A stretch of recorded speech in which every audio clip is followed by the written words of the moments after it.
Hey, hey, Rebuild family. Welcome back to another episode of the Rebuild Talks with Tiffany.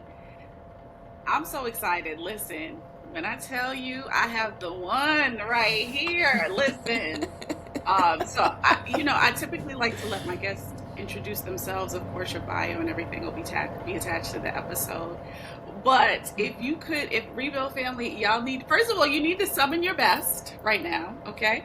I had to go and get some color because I couldn't be out here looking crazy because I knew who I was going to be talking to.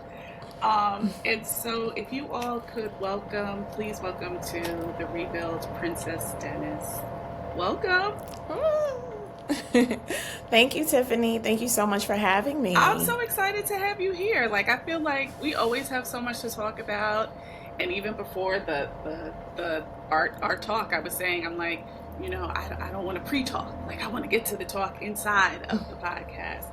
Yes. So, for those who are not familiar with you yet, please give us an intro. Tell us a little bit about yourself. Absolutely. So, I am a fashion designer and I make sophisticated, made to order luxury outerwear for women and most recently men. My website is NikaiLéon.com.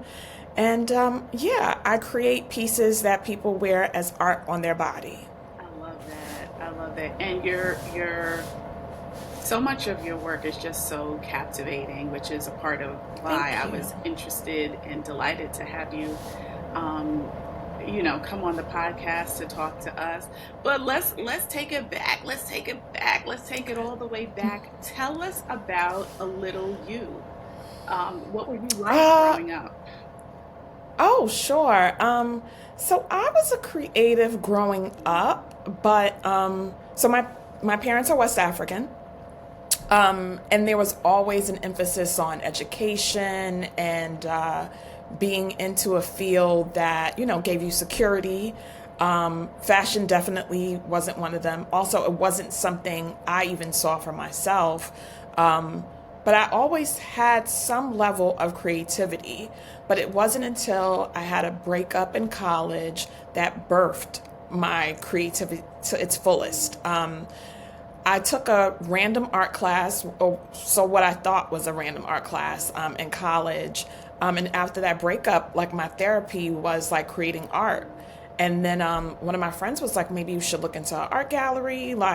And I didn't see myself as an artist, but I was just like, I suppose I could. I got into an art gallery and I started making work for myself and getting into art galleries. But it was, I was a director at some point, and I started getting visions of women sashaying down a catwalk. And it was really, really confusing. Long story short, it became very clear to me as I would do art galleries. People would say, some of your artwork looks like fashion illustrations. And I'm like, here it goes again. And then right before the pandemic hit, I decided to take a chance. And this coat that I created while I was in design school, I took a chance. I had my pattern maker remake it and switch up some things about it. And yeah, Nekai Léon was born. Wow, what an incredible story. So I have to go back a little bit because first of all, Sure. we need to know, like West Africa is a big region. Tell us This is true. whereabouts. Tell us Absolutely. fun down here. So my mother is Sierra Leonean, but her mom is Nigerian. Okay. So even with the name is Nekai Léon. So my mother's middle name is Adenike, which is a Nigerian name, Mm. and my grandfather, my maternal grandfather, is Sierra Leonean. So I put a Leon in Oh, there. what a Um, beautiful way to pay homage to your heritage and to your ancestors. I love that. yes. The reason I bring that up, I was out somewhere and the question was about they were asking a question where something came from, and they were like Africa, and I was like, where in Africa? And they were like, Right. and I was like, like you and Right, because yeah, that I'm doesn't looking for clarify more countries. anything. They're like, can we Right. narrow it down? Do you have a region? Do you have? So that's why I'm just like, let's bring Correct. it into the room and talk about it. And I appreciate Hmm. that. And so my dad is Liberian. Okay.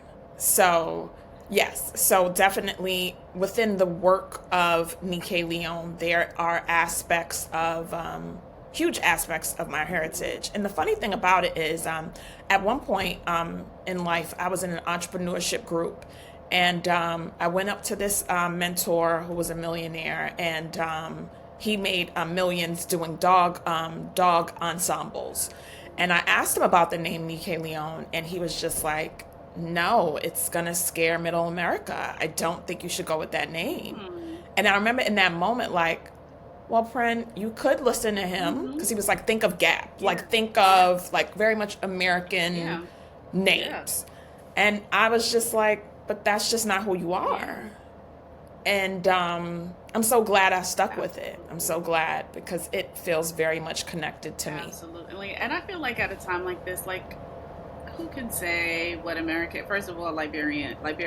Okay. So if y'all don't know, go research your history It's true. on the That's true. foundation of Liberia and That's understand true. Very true. that part. Mm-hmm. And then also, Yeah. I mean, like, like America is such a melting pot. There's so many different Yes. cultures, and listen, Absolutely. That are they'll learn how to say represented. it. They'll learn how they know how to say And sorry. fashion is full of foreign names. Absolutely. And Arnold Schwarzenegger, So, they know how to say those names, so they will say it.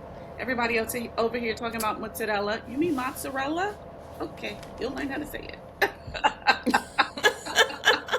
agreed. Right. I So I'm love so it. glad I stuck to my guns and was like, no, that's the name for But me. you know what's so interesting? I feel like, so I do know that there are some stereotypes of West African or families from the African diaspora. And I Mhm. wonder about the decision or the thoughts around pursuing, even before getting into being a fashion designer, just pursuing art. Because I feel like so, Yeah. like, I feel like Looked down before upon. before you're even like a little Mhm. blueberry in your mom's belly, they're already deciding that you are going to Correct. be one of a few have one of a few occupations. So tell me a little bit about how that Correct. went over.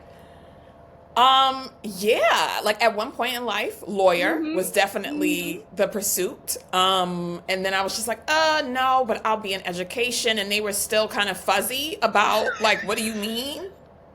What does that mean? Like, pinpoint something. I love that. Um, so definitely when I hit them with the art, they really were not here for it. Yeah. They were not. Yeah. But I had to impress upon them. I mean, it wasn't even something I chose from. This is a God calling Oof, on my oof, life. oof, My parents are oof, very oof. religious, Christian Yeah. people. So once I impressed upon them that this isn't something I saw for me, this is something that God sees for Mhm. me. And when you have a calling, God won't let you That's the rest. part right there. I'm getting goosebumps all over my body.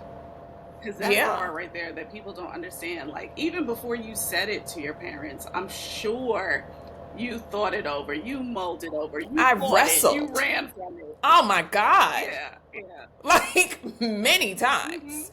Like wrestled with it, kept questioning Yeah, God, kept like all the yeah, things. And eventually they were able to see, like, okay, all right, she made. Now, granted, I still work in education. mhm, I still have a 9 to 5 in yeah, education, but my side, which eventually will be my career, which I know that God will make a way for it to be my hmm, full on hmm, career, hmm, will be yeah, fashion. So, and I mean, also you fulfill the needs of them too. I have a bachelor's, I have a master's that are connected to things that they deem yeah, respectable. yeah.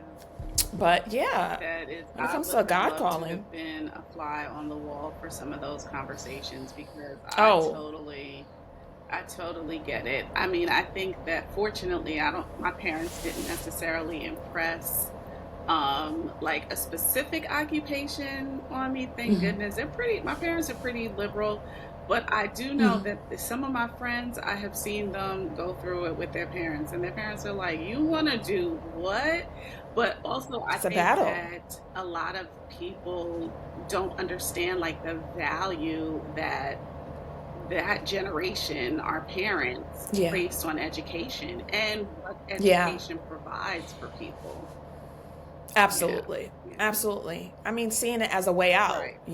and also in their mind, like, I know I'm not going to live forever. I want to make sure that you're Yeah. okay. Yeah, I always tell my daughter, I'm like, education provides you options. It just gives you more It's options. true. You can That's it. always do what you want to do, but this gives you more Pivot. options. Yeah. Yeah. So, you start attending school, and Yes. what were you majoring in? Fashion Oh, design. she said, okay. Oh, all right. Yeah. Because I remember when I had got laid off, and I remember in that meeting I was talking to God, like, okay, maybe we do editorial, like maybe something like I could write, like, maybe we don't have to go back to school. And I heard it in my spirit where God was like, it's gonna be design. Wow.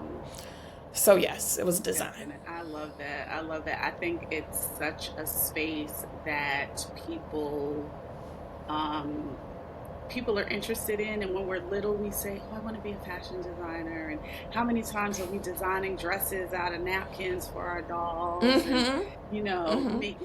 Yes. making curtains or handkerchiefs or whatever, like we could.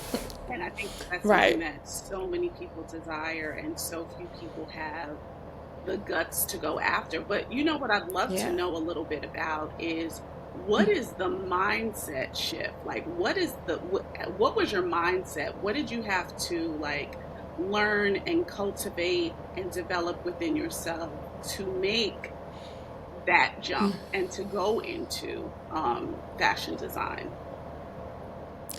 So it was really, really humbling because I was at a stage in my life where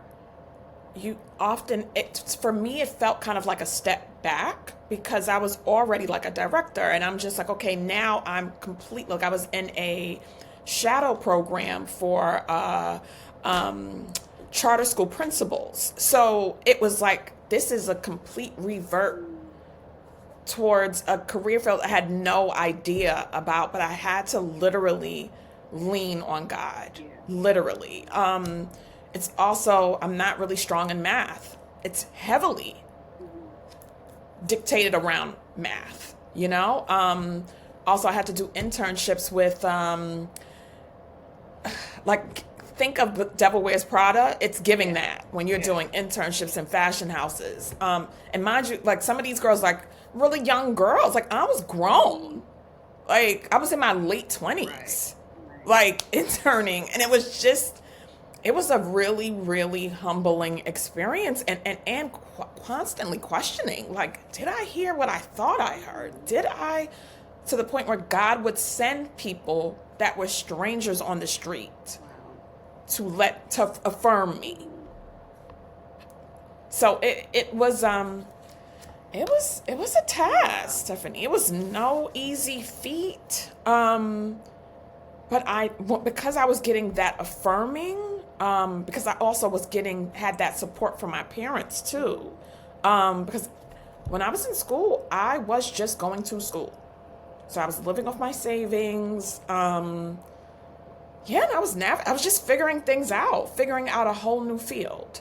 So I would definitely say that was a very humbling experience, but also it was still rewarding. It was still a rewarding experience because not many people have the resources to be able to do Right. that. Right. Right. Um, so yeah, I mean, it was a journey. Yeah.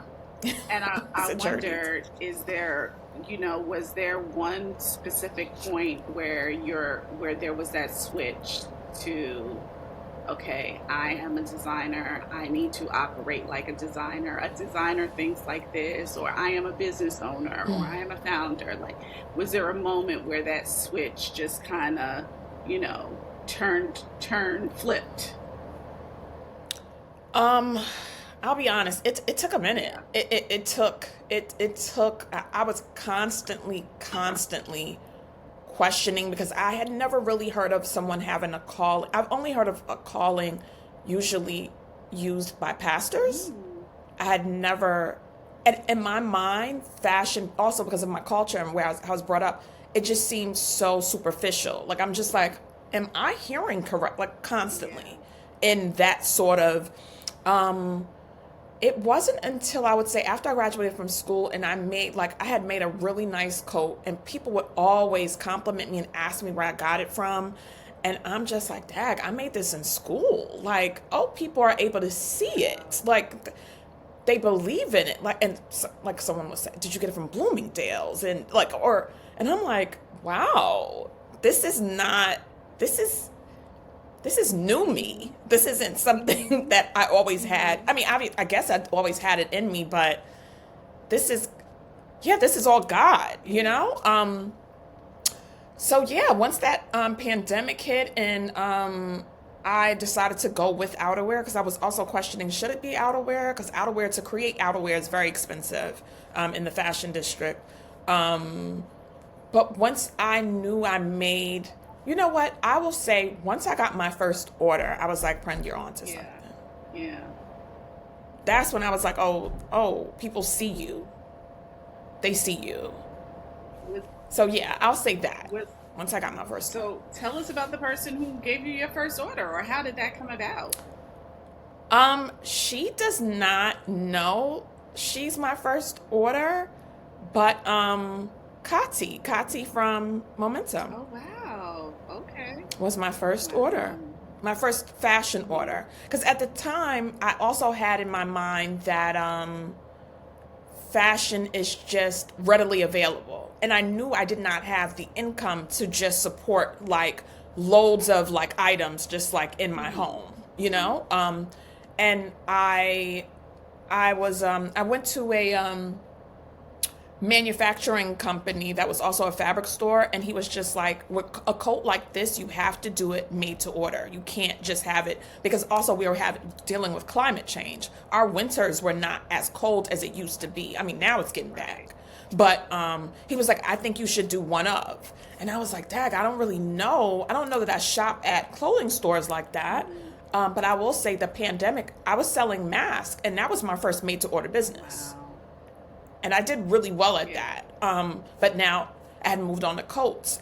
So I'm just like, okay, I'll do a made to order business. But when Kati saw the coat style I was offering, and there were other women that were just like, you know, of course, people will present interest, but that doesn't always mean that translate into a sale. Right. Kati had a particular color. It was mustard. And it was about me finding that right color for her. And yeah, she put in the order, and I was in business. Wow, I love that. I love that. Mm-hmm. Would you say that you had did you have a design identity before you became a designer? Like, do you have a design? Yes. Okay, tell us about it. She's like, yes. Yes.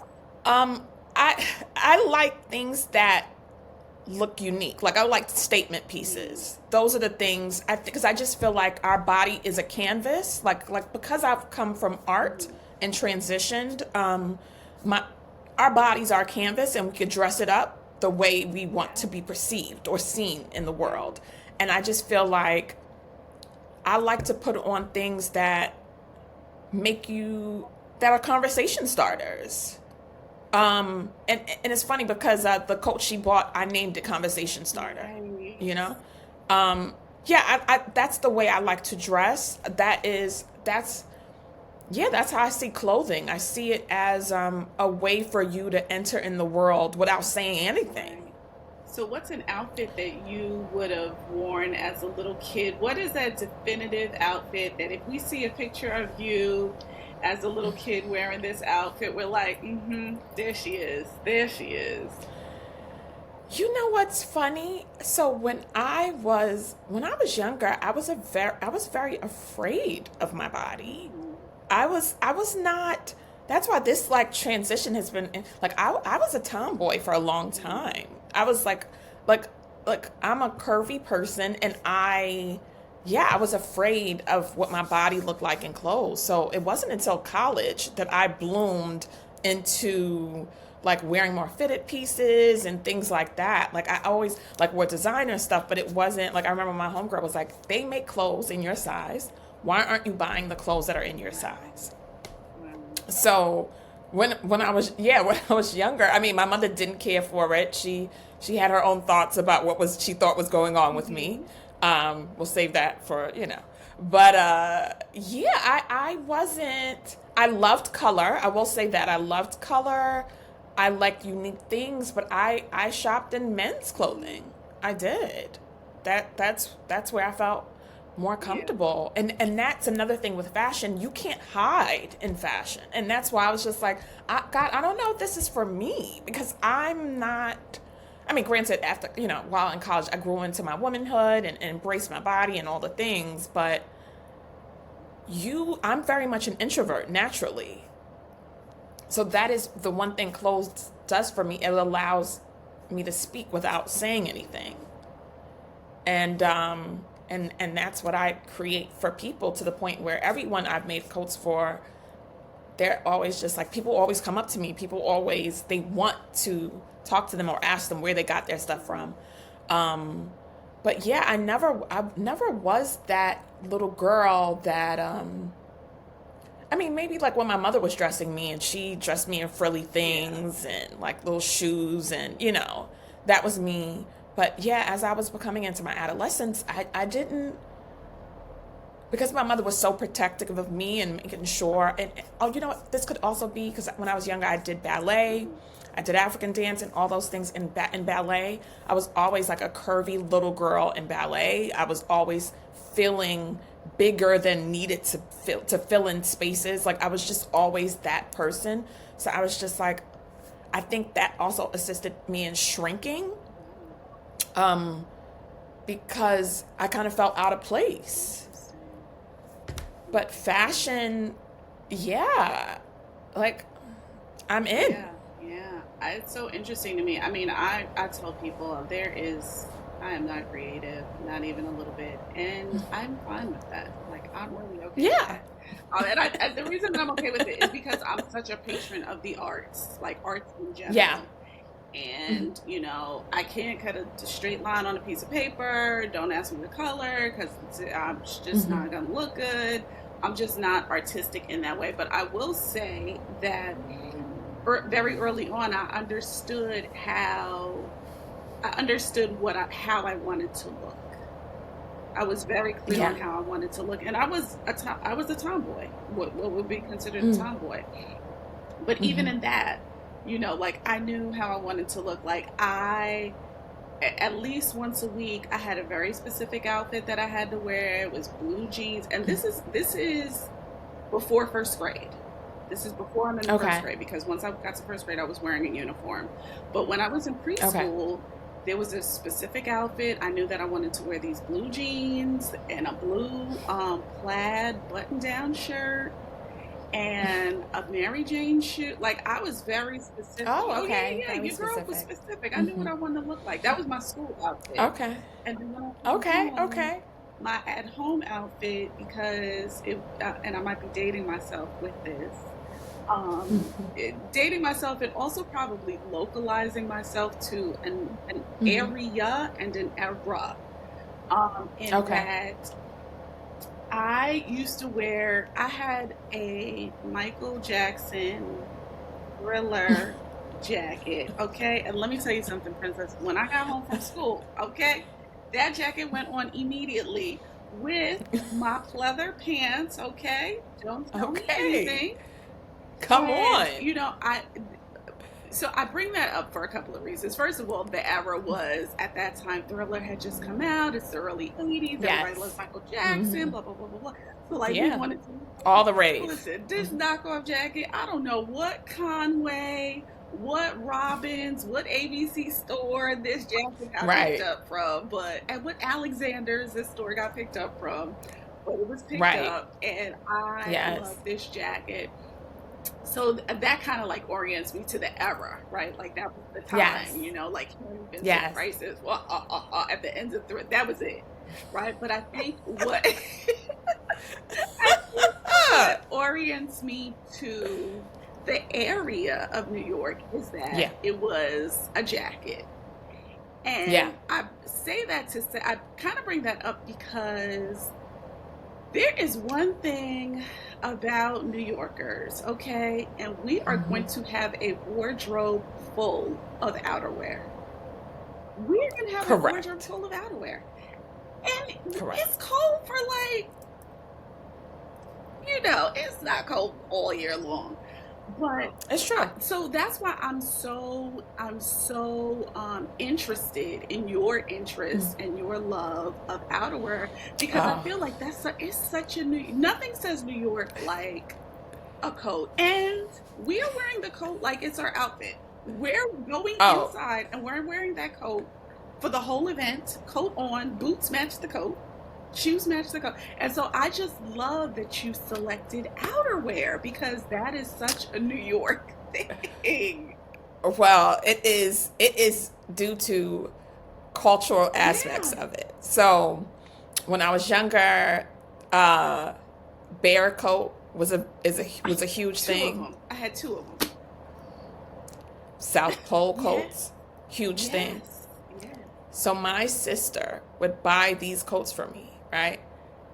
And my mother would see these coats on the news and see that people were being robbed Oh. for those coats and would be like, "You will not be wearing those coats. You will wear them to church." Wow. That was not a church coat. Wow. Yeah. Yeah. But she, due to her restriction, and granted, in her mind, Yeah. this is how I'm gonna save my child's Right. life Right. because they are killing people for Right. these And coats. let's I, contextualize this for everybody. So yeah, the bear coats were like it's a puffer. yeah, Puffers are like a New York City standard. It's like here's correct, your Metro card, which is what we use on the transit system, which I think just became correct, obsolete a few months ago, or maybe a year ago. correct. Here's your Metro Hmm. card, and here is your puffer. You must have a puffer coat living in New York City. Hmm. Like that was just always the Yeah, thing. And yeah, in what I guess like the late 90s, probably, yeah, bear became yeah. like Hmm. this really big thing. It was a puffer coat. Correct. They were beautifully made, but they were pricey, and unfortunately, people started to steal them from other kids, from Yeah. kids on the train or on the bus or wherever they were Hmm. getting stolen. And so this Yeah. was on the news, and it was a whole big thing. So It was a whole yeah, this thing. is what Princess is talking about.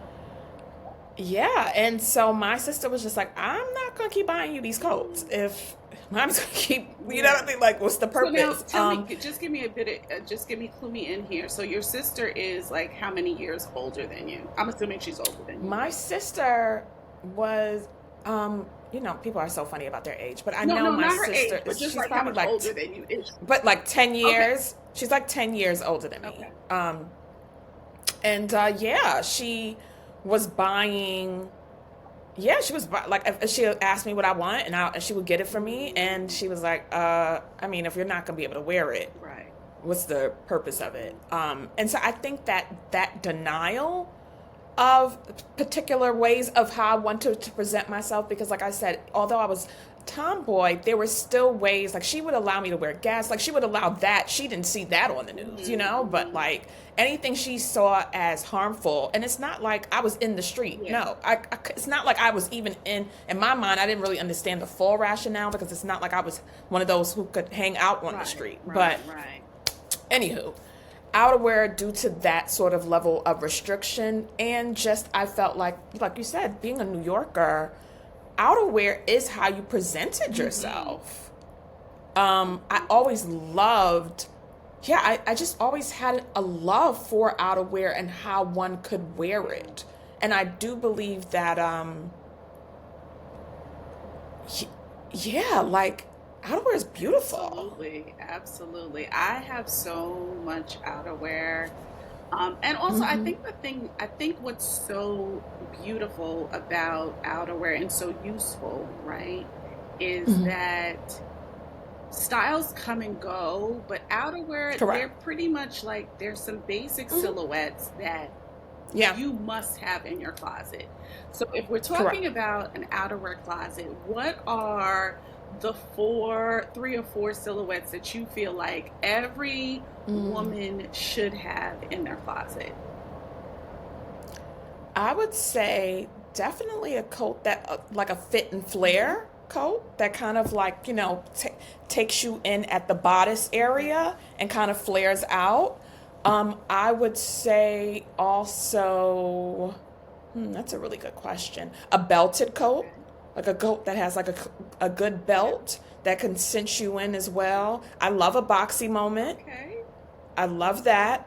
Those for your like your metrosexual Mm-hmm. girlies who like to mix women inspired men Yeah. pieces. Um, and then and definitely some variation of a bubble. Like it doesn't have to be like the back in the day bubble, Right. but something, especially dealing with the new winters where the winters we used to Mm-hmm. have that are coming back, you definitely want some form of a bubble um, that'll get you Yeah. through. Yeah. Yeah. I Hmm. love that. I love that. Yeah. I really, for me, it's coats are my thing. Coats are my thing. I have a Yeah. closet Oh, full of coats. Oh my goodness. Outerwear, and I coats, must add, jackets. Yeah. and I must add, a fur is also a good Okay piece. now. Okay. A A nice nice fur, fur. like if you could get your hands on a good vintage fur. Ooh. Hmm. That is good. I Yeah. feel like we've been seeing a lot of vintage furs lately. I feel like that's been a Hmm. thing that Yeah. I've been seeing a lot, trending a Absolutely. lot lately. Hmm. What's something that, what are some of the skills that have translated from being in education or being in art? What skills have translated well for you to be in being a fashion designer? Um. Hmm. I would say.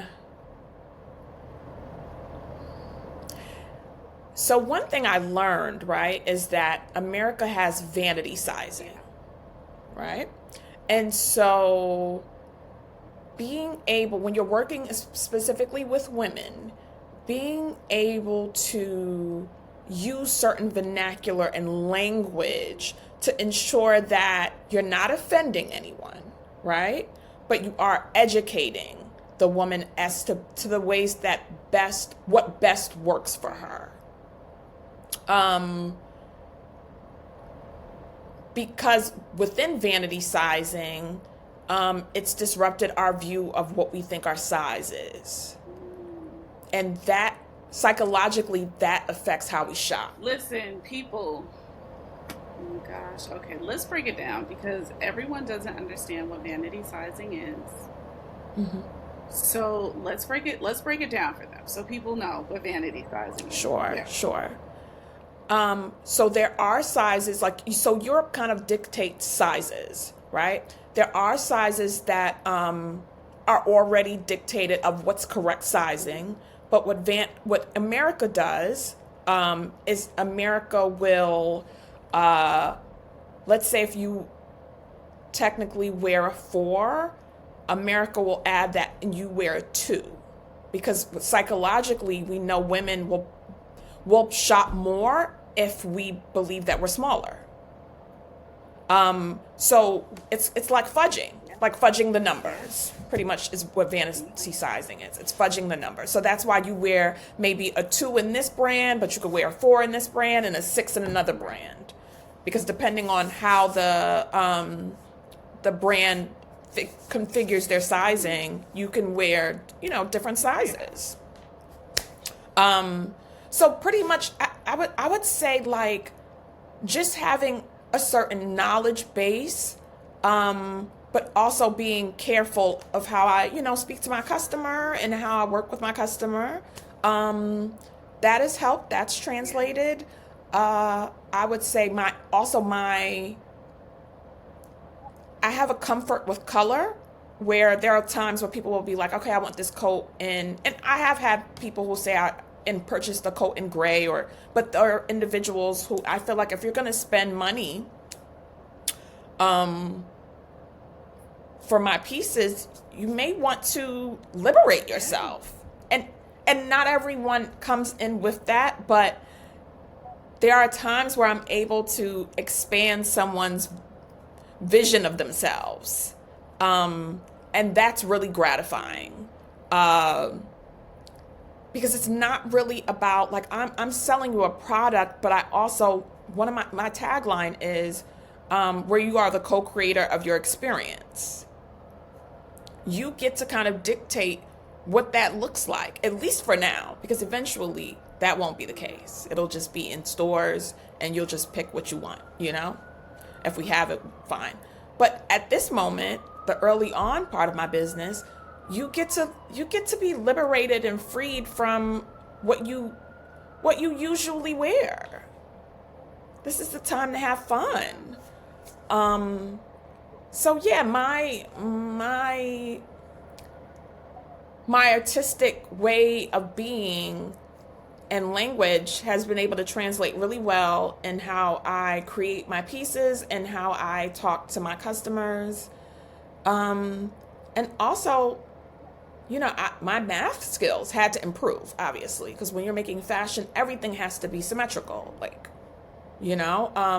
and also while I'm doing it, educating my customer as to why, like, I think that is also helping to inform them as to, because you can get a coat for $200, people think that's just really what it costs, not knowing that the background in that is there's a pattern. Number one, someone's not getting paid well to have your coat be $200. That's also, fashion is the second most polluting industry after oil. We don't know that, but that's just what it is. Thousands of pieces get made so that your piece is $200. And if it doesn't get purchased, it gets burned in somebody's third world country. So I think, and even that's why I'm like working on my content to show people like the work that goes into creating a piece, because it's not a Zara coat. That's not what it is. Well, I love where this conversation is going. I want to tell people to stick around because there will be a part 2 of this conversation, and we're going to hear a little bit more about it. But for now, thank you so much for being with us. Can't wait to have you back to chat a little bit more. Love it. And everybody, make sure that you check out this episode. Be sure to comment, subscribe, like, and definitely share this with someone else. I'm going to leave all of Princess's information below so that you can get some more information. You can find out about getting your Nekai Léon coat made or outerwear made. And as always, thank you for being with us, Rebuild family. Bye. Thank you.